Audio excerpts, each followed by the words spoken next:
Welcome to Neural Tech Analytics. In today's session, we'll go over one of the most important features in Tableau filtering. Filtering helps you narrow down your data to focus on what really matters, like a specific category, region, or range of sales. It's a key step when building any meaningful dashboard or chart. What is filtering in Tableau? Filtering in Tableau means limiting the data shown in your charts or dashboards.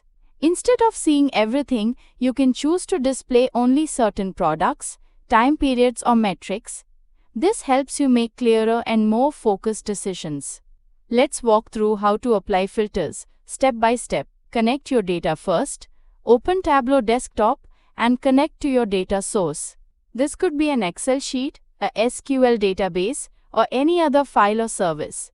Once your data is loaded, go to a new worksheet to start building your visual. Build a basic chart.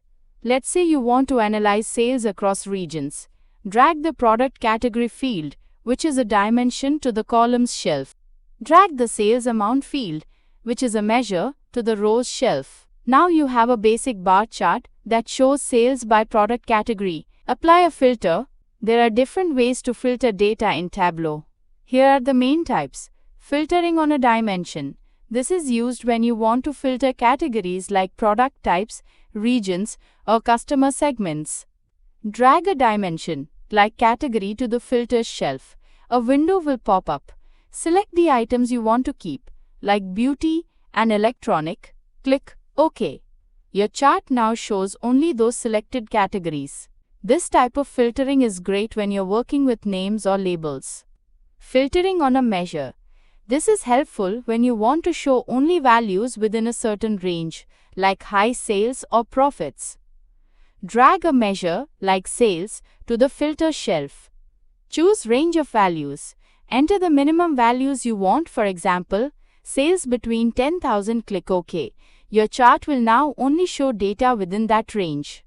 Enter the maximum values you want, for example, sales between 50,000. Click OK.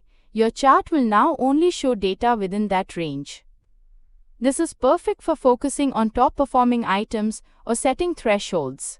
Using quick filters, also called show filter. If you want your users to be able to change the filter themselves, right-click on the field in the filter shelf, like category. Choose Show Filter from the menu. A filter control will appear on the right-hand side of your dashboard. Now, anyone viewing your dashboard can change the filter to see different views of the data. This makes your dashboards more interactive and user-friendly. At Neural Tech, we deliver industry-aligned data analytics training that leads directly to job offers. Visit our website to learn more.